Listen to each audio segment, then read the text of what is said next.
Okay, nature's lessons. So a lot of people will use nature to determine right from wrong. However, they'll use the following logic, which goes like this.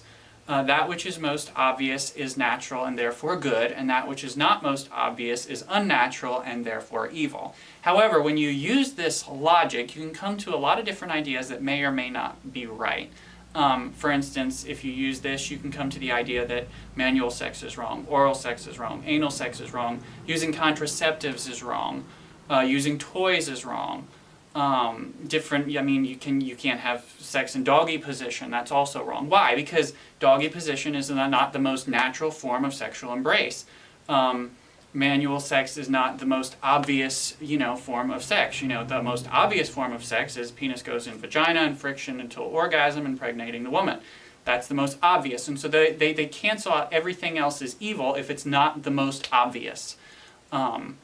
And a lot of the ideas you can come up with doing this may or may not be right. So we've got to be really careful about this. But what this logic does is it's based off of a distant observational logic, not a very experiential knowledge.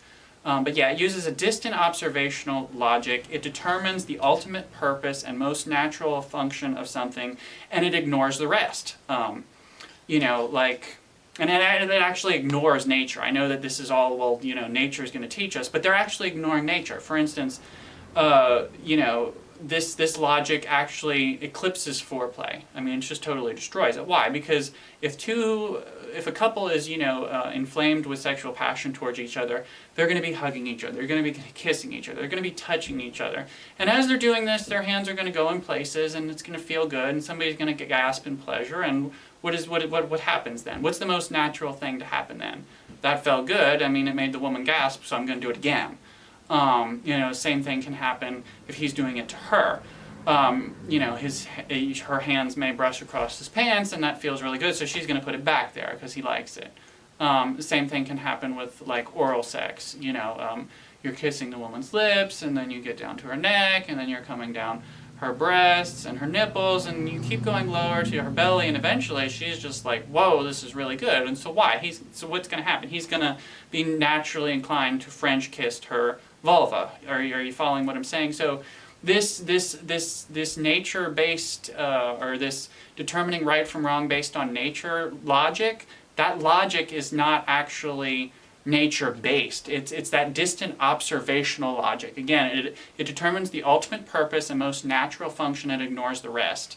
And it's not very fair. And again, you can come up to all different kinds of ideas, such as birth control is wrong, doggy position is wrong, all different kinds of positions are wrong because the most natural form of sexual embrace is front to front. So you just want to keep these things in mind here. One thing I want to point, however, is that just because something is natural doesn't mean that it's holy. For instance, let's just use the example of doggy position sex. Just because it's natural for a guy to do this, to have sex in this position with a woman, doesn't mean that it's holy. And I'll give you, here's an example. Adultery is, natural. Does that mean that it's holy? Fornication is natural.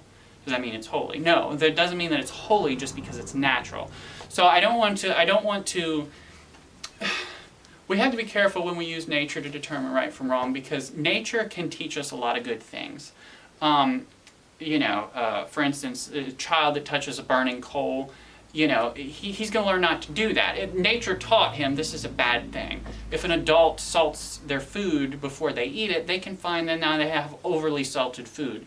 And the adult learned something. Nature corrected the behavior. So nature can teach us things, but we have to be careful because nature can lead us in bad ways. It can also lead us in good ways. We want to pay attention to nature, but we don't want to idolize it. And pretty much that's the idea behind it. But we really want to be careful with this logic that that which is most obvious is natural and therefore good, and that which is not most obvious is unnatural and therefore evil, because it can get us into a lot of contorted ideas and a lot of contorted notions that have no foundation in the Word of God. And I know that it's all claiming to be based off of nature and what's natural and what's not natural, but it actually denies nature. It denies the natural flow of motion between a man and a woman who are inflamed with sexual passion towards each other. And so it's not really based on nature. What it is, it's based off on a preconceived idea that all this stuff is wrong and we're going to use nature to prove that it's wrong. Because if you actually use nature in an unbiased way, you're not going to come to these conclusions. I do want to point out that nature, initially we might be repulsed by something in nature. For instance, if we smoke the first cigarette, we may be repulsed by it, but if we keep smoking that cigarette, we might develop an unnatural taste for something unhealthy. The same can happen with drinking. You want to be careful because nature can correct you at first, but if you don't pay attention to nature's warnings, you can develop desires for unhealthy habits, and so we just want to be really careful with nature. Again, it's not a safe moral educator.